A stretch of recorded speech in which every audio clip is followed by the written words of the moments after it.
여러분들 한 주간 주님의 은혜 안에서 평안하게 잘 지냈으리라고 생각이 들어집니다. 한국은 비가 와서 촉촉하게 마음에 하나님의 성령의 단비가 내리길 진심으로 바랍니다. 또 우리 찬양으로 도와주시는 우리 이효선 사모님, 양주 구매교회 사모님이신데 새로운 그 찬양으로 또 올려주셔서 감사를 드립니다. 그 찬양을 통해서 하나님께서 영광을 받으시고 또 주님께서 귀히 사용하는 그런 찬양, 그런 사모님 되기를 진심으로 바랍니다. 우리가 이제 계속해서 이사야서를 쭉 공부를 함께 말씀을 통해서 은혜를 나누고 왔습니다. 이제 오늘부터는 이제 그 선지서 중에 두 번째 책인 예레미야서를 통해서 우리가 하나님의 은혜를 또 나누기를 원합니다.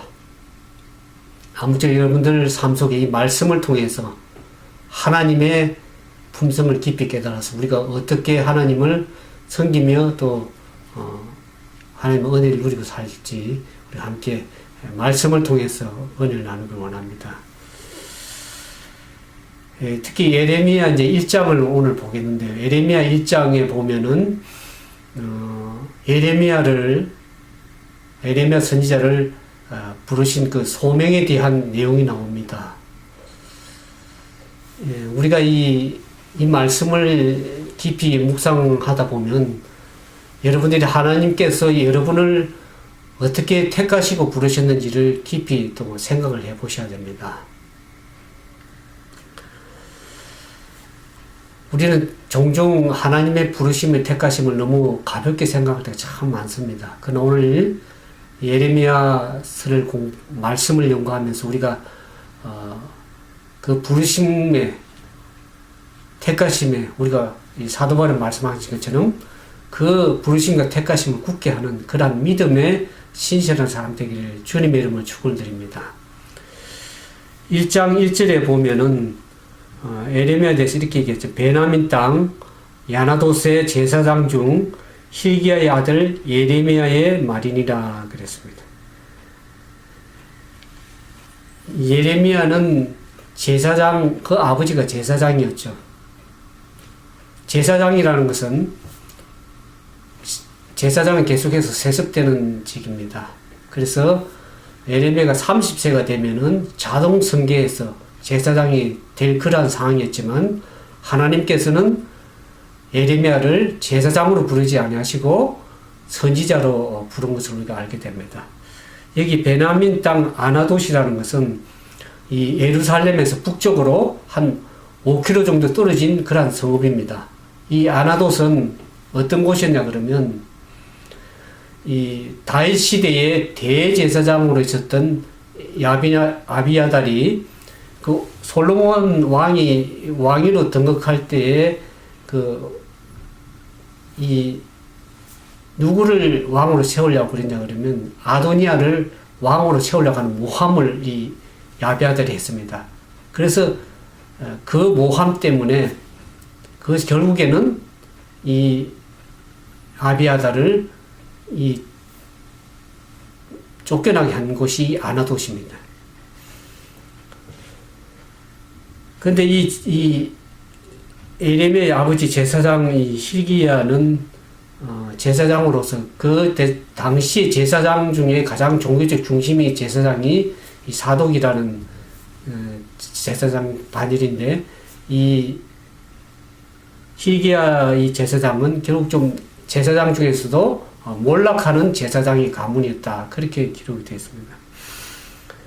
근데 이제 4절에 보니까 여호와의 말씀이 내게 임하니라 이르시되 내가 너를 복중에 짓기 전에 너를 알았고 내가 태에서 나오기 전에 너를 구별하였고 너를 열방의 선지자로 세우노라 하시기로 내가 가로되 슬프도소이다 주 여호와여 보소서 나는 아이라 말할 줄을 알지 못하나이다. 여기 4절에 보니까 여호와의 말씀이 내게 임하니라. 여기 이제 예레미야서를 쭉 보면은 이 구약에 보면은 여호와께서 말씀하시느니라, 여호와께서 이같이 말씀하는 이 말이 구약에 몇 번 나오냐 그러면 349번이나 나옵니다. 그 중에 이 여호와의 말씀이 아니라 여호와께서 말씀하시는 이 말이 여호와의 말이라, 이 말이 이 예레미야서에 157회나 나옵니다. 그러니까 거의 절반에 가까운 여호와께서 말씀하시는 이 말이 나오는데, 오늘 이 예레미야서 1장에 보면은 여호와께서 말씀하신다 이런 말들이 11번이나 나옵니다. 저도 한번 세어봤어요. 얼마나. 1장에만 해도 여호와께서 내게 이르시되, 7절에도 그랬죠. 하여튼 이런 여호와께서 말씀이 내게 임하시되 이런 말이 11번이나 나옵니다. 그 말은 무슨 말이냐 그러면, 예레미야가 하나님의 일을 사역에게 이야기할 때 자기의 생각이나 자기의 뜻을 말을 한 것이 아니라 여호와 하나님께 주신 그 말씀을 가지고 온전히 전했다는 것입니다. 오늘 저와 여러분은 삶을 살아갈 때 어떻습니까? 하나님의 말씀에 따라서 그 말씀에 순종해서 살아갑니까? 아니면 내 생각대로 살아갑니까? 오늘 이 예레미야는 전적인 여호와의 말씀의 선지자라고 할 수 있습니다. 근데 그가 이미 태어나기 전에 하나님께서 복중에 태어나기 전에 그를 구별하였다 그랬습니다. 거룩하게 구별하였다. 우리가 이 이사야 49장 1절이나 5절에 보면 이사야를 부르실 때도 하나님께서 이미 태중에 있을 때부터 하나님이 알았다 그랬습니다. 그만큼 하나님은 우리를 이미 익히 알고 계시는 분입니다. 나가 태어나기도 전에 하나님은 이미 나를 아시고 택하시고 부르셨다는 겁니다. 원래 여러분들이 신앙생활 하면서 이 60억이 넘는 인구 가운데 하나님을 믿는 자녀로 부르셨다는 것은 가히 기적적인 일입니다. 근데 우리가 신앙생활 하면서 얼마나 하나님이 우리를 택하시고 부르셔서 하나님의 자녀로 삼은 것에 대해서 얼마나 감사하고 삽니까? 얼마나 하찮게 생각하며 그냥 내가 어쩌다 보니까 내가 그리스도인이 되었다 이렇게 생각하십니까? 이미 하나님이 여러분들을 부르실 때는 사도 바울이 얘기한 것처럼 여러분들을 충성되게 여겨서 직분까지 주시는 사람입니다. 여러분들이 뭐 잘나서 그런 것이 아닙니다. 여기 보니까 6절에 보니까 예레미야 뭐라 그럽니까? 슬프도소이다. 주 여호와여 보소서. 나는 아이라. 말할 줄을 알지 못합니다. 그랬습니다. 하나님이 부르시고 열방의 선지자로 세웠다고 말씀하실 때 그는 얼마나 자신을 아이라고 어찌 말할 줄 모른다. 이 말은 자기가 어리다는 그런 말보다도 하나님의 부르시고 택하시고 또 그를 쓰시겠다고 할 때 얼마나 자기 자신이 부족하고 연약한 것을 그것을 두려움을 가지고 이런 말을 하는 겁니다. 원래 여러분 하나님께서 여러분을 부르시고 택하실 때 여러분이 여러분 자신을 연약함을 보셔야 됩니다. 얼마나 우리가 죄되며 부족한지를 우리는 아셔야 됩니다. 오늘 하나님의 교회에서 사람들을 직분을 줘서 뭔 일을 시킬 때 사람들이 무조건 못합니다 그런 얘기를 합니다. 원래 예레미야처럼 진짜 자신이 하나님 앞 부족하고 연약해서 두려움 가운데서 내가 연약해서 할 수 없습니다 이렇게 얘기하면은 좋을지 모르지만 자기 형편을 생각하고 하나님이 만든 것이 귀찮아서 오히려 못하겠다고 하는 것은 하나의 불신앙이요 하나의 교만입니다. 하나님께서는 그 사람을 부르실 때는 그 사람의 능력을 보고 그 사람이 잘나서 부르는 것이 아닙니다. 그 사람이 부족함에도 불구하고 아까 얘기했죠.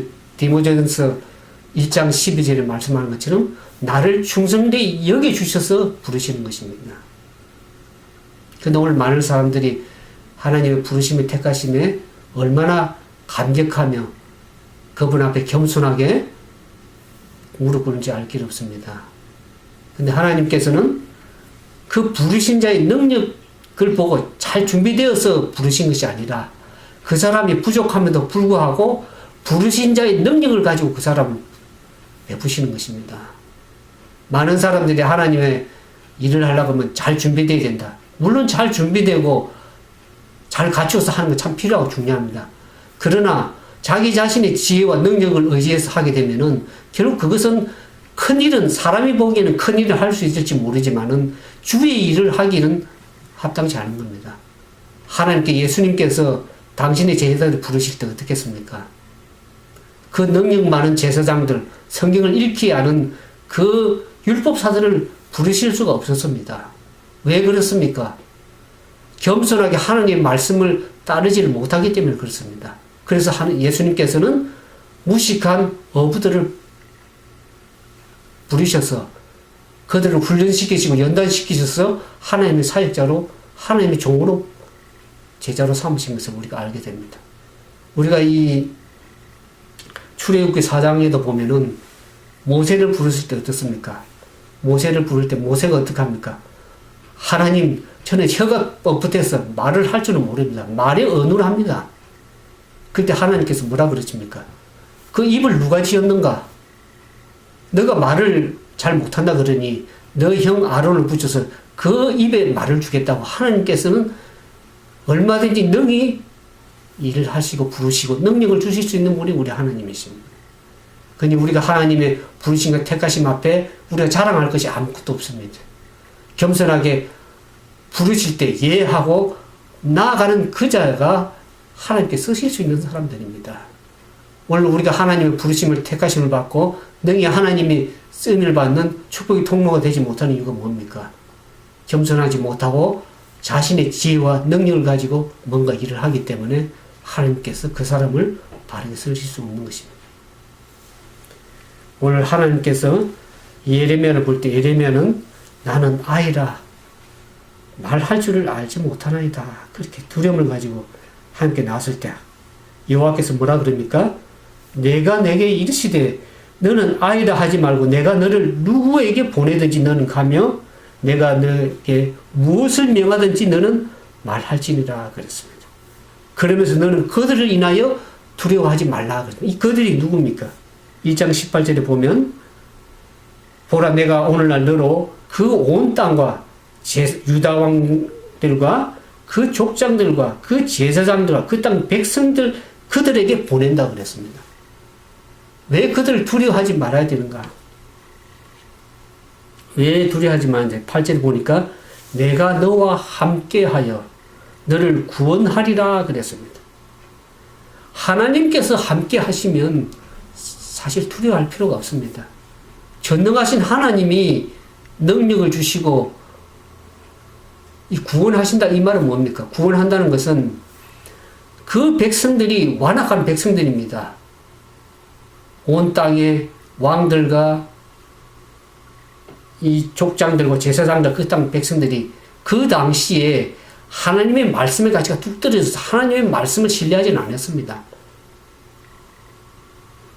그래서 오히려 그 당시에 유다 땅의 선지자들은 백성들이나 왕 앞에 비율을 맞추는 말씀들을 여호와의 말씀이라고 그랬습니다. 예레미야는 어떤 말씀을 전하냐면 지금 이 우리가 열왕기 상에 보면 이 사정을 알지만은 지금 유다 백성들이 앞으로 바벨론 포로로 붙잡혀 갈 것입니다.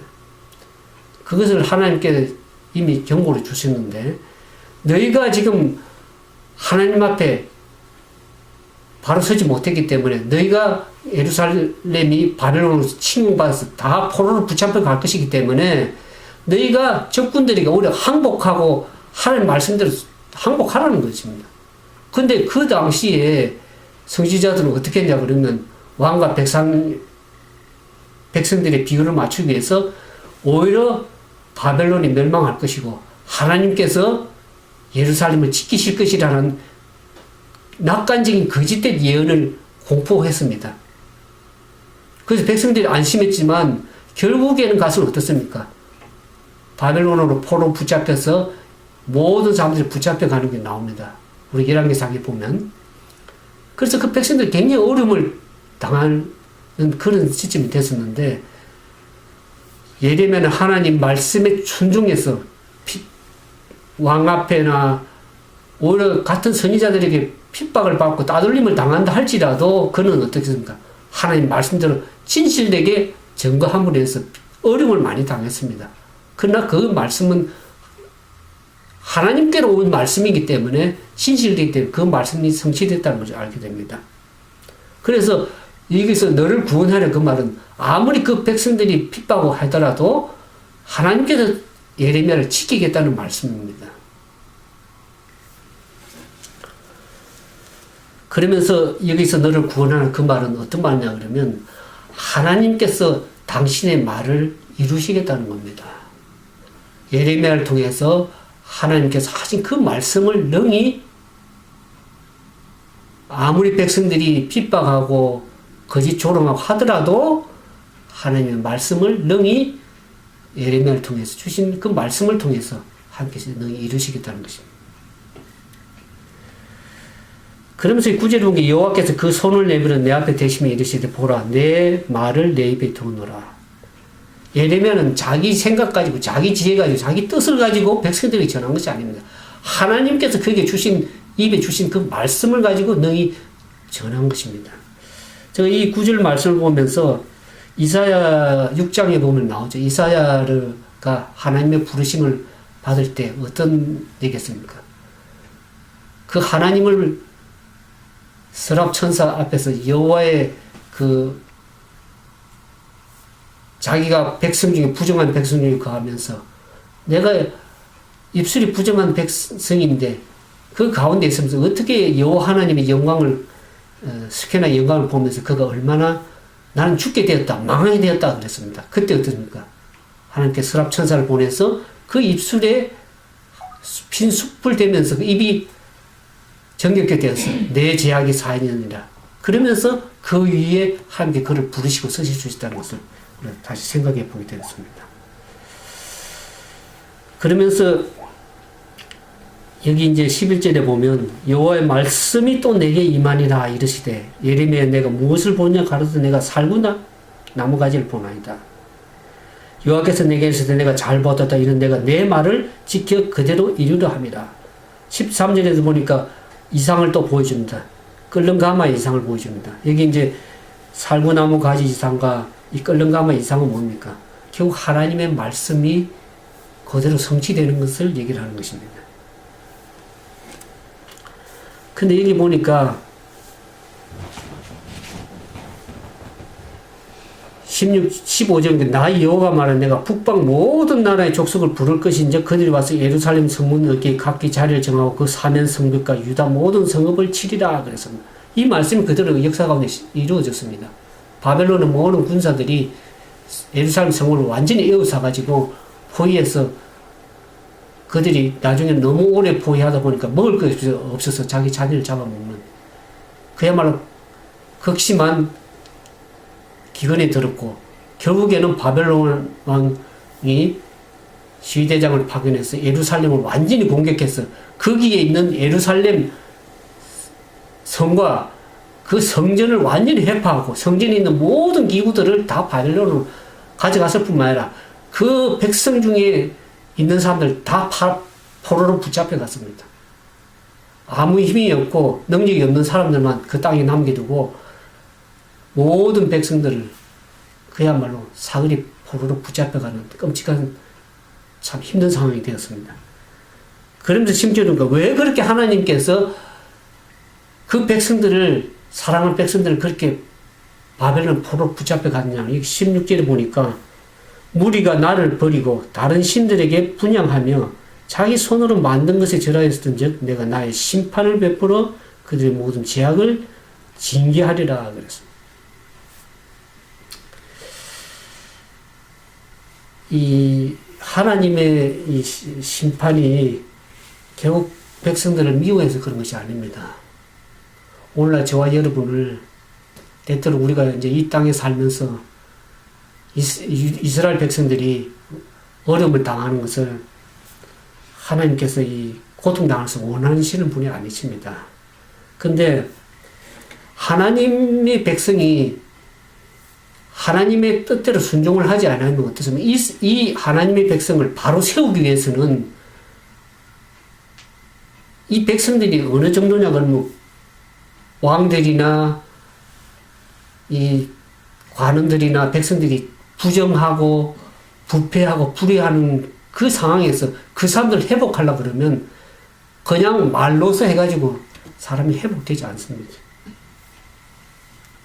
여기 10절에 보면 예레미야를 부를 때 어떻게 부르냐면 보라 내가 오늘날 너를 열방 만국에 세고 너를 뽑으며 파괴하며 파멸하며 넘어뜨리며 건설하며 심게 하였느니라 이 말이 나옵니다. 여기 이제 동사가 6개 나옵니다. 예레미야 한 일이 뽑으며 파괴하며 파멸하며 넘어뜨리며 이것은 완전히 파멸을 얘기를 합니다. 그러면서 여기 두 가지 동사인데 건설하며 심게 하느니라. 우리가 하나님은 항상 파멸하고 징계하시고 경책하시지만은 그거로서만 우리 하나님이 끝나면 안 됩니다.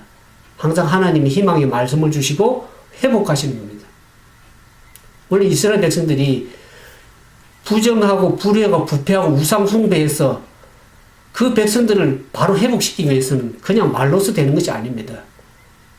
그 영혼을 회복시키기 위해서는 그 고난 가운데서 좋은 형편에서 배우지 못할 때 고난 가운데에서 포로 생활에 힘든 생활을 겪으면서 그들이 결국 교만이 꺾이고 겸손해져서 하나님이 하나님됨을 알 수 있게 되었습니다. 그래서 70년 동안 포로 생활을 하나님께서 허락하신 겁니다. 고난의 세월을. 그 세월을 통해서 그들이 다시 하나님을 바르게 알게 됐습니다. 하나님의 성전 없이 하나님을 섬기게 돼서 그래서 다시 70년간의 포로 생활 끝난 이후에 저들이 어떻습니까? 다시 예루살렘에 들어와서 성전을 세우고 하나님됨을 섬기게 된 것을 우리가 알게 됩니다. 여기 예레미야 선지자 이 두 사역은 파멸과 회복입니다. 하나님의 백성이 부른 백성들이 참으로 하나님을 잘 섬기면 얼마나 좋겠습니까? 그런데 많은 사람들이 연약하고 죄로 뭉쳐져서 그냥 좋은 상황에서는 하나님을 배우기 참 힘들 때가 많습니다. 그래서 하나님께서는 결국 시련과 고난을 허락하십니다. 그 시련과 고난과 어려움을 통해서 하나님을 하나님됨을 알게 됩니다.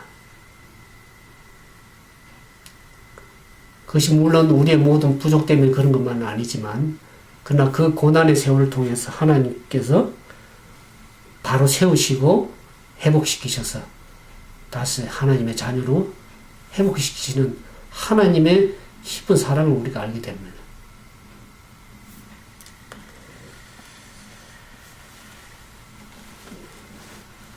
여기 보니까 18절에 보니까 예레미야를 그 온 땅과 유다 왕과 족장과 제사장들과 그 땅 백성들 앞에 견고한 성읍, 쇠기둥, 놋 성벽이 되게 했다 그랬습니다.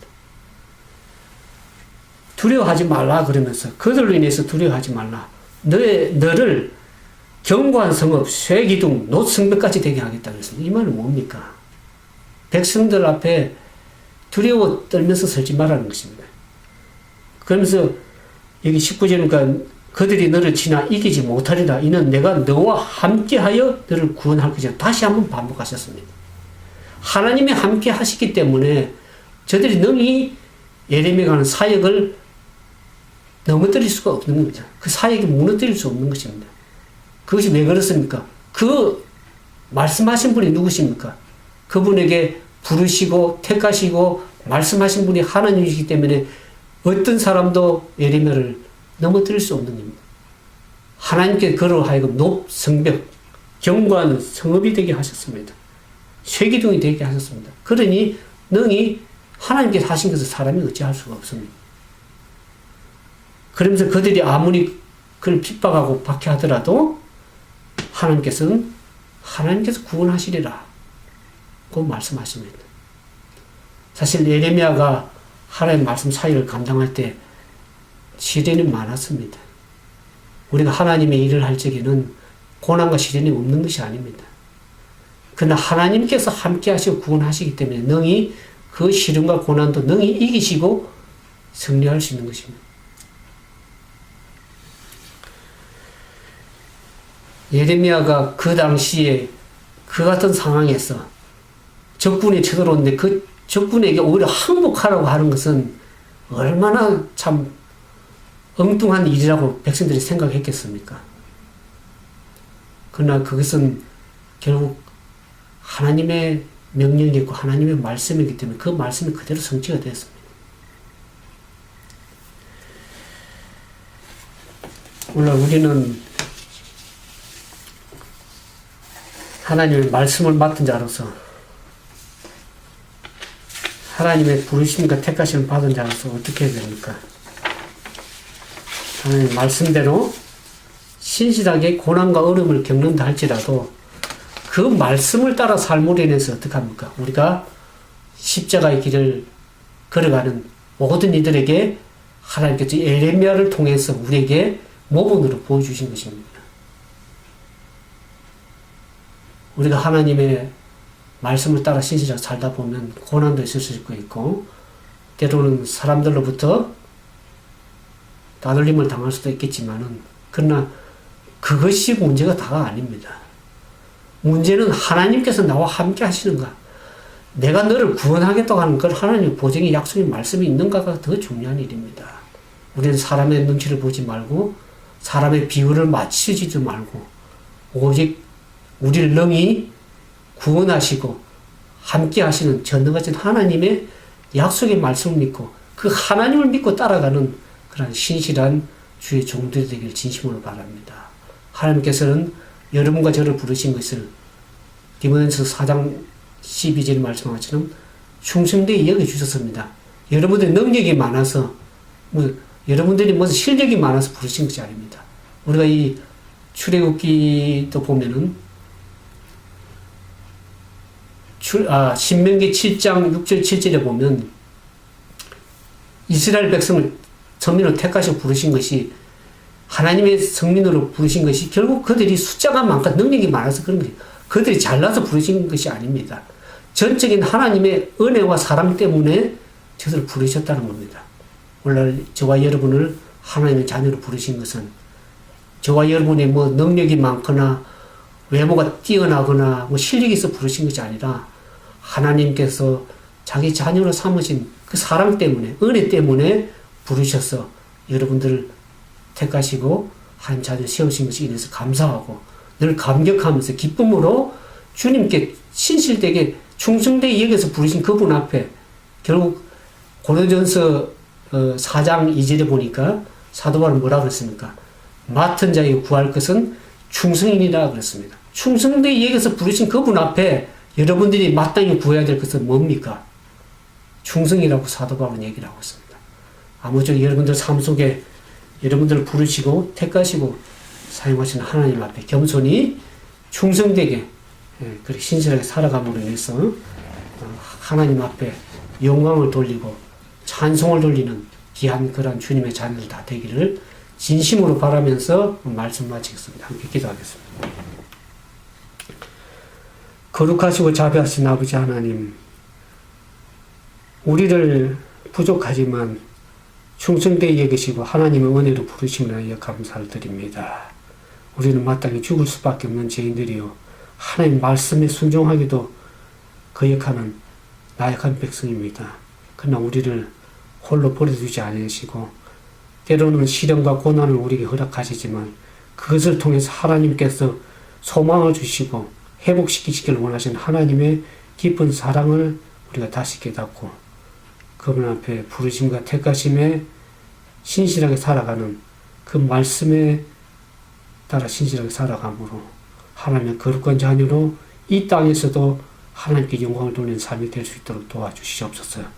그래 영원한 나라에 갈 때까지 저희를 하나님 말씀으로 부르시고 인도하셔서 주의 거룩한 자녀 삼아 주실 것을 믿고 주님 앞에 늘 사랑과 충성으로 섬기며 주님됨을 주님되게 여기며 섬기며 살 수 있도록 은총을 더해 주시옵기만을 우리 구주 예수님 이름으로 간절히 기도드리옵나이다. 아멘.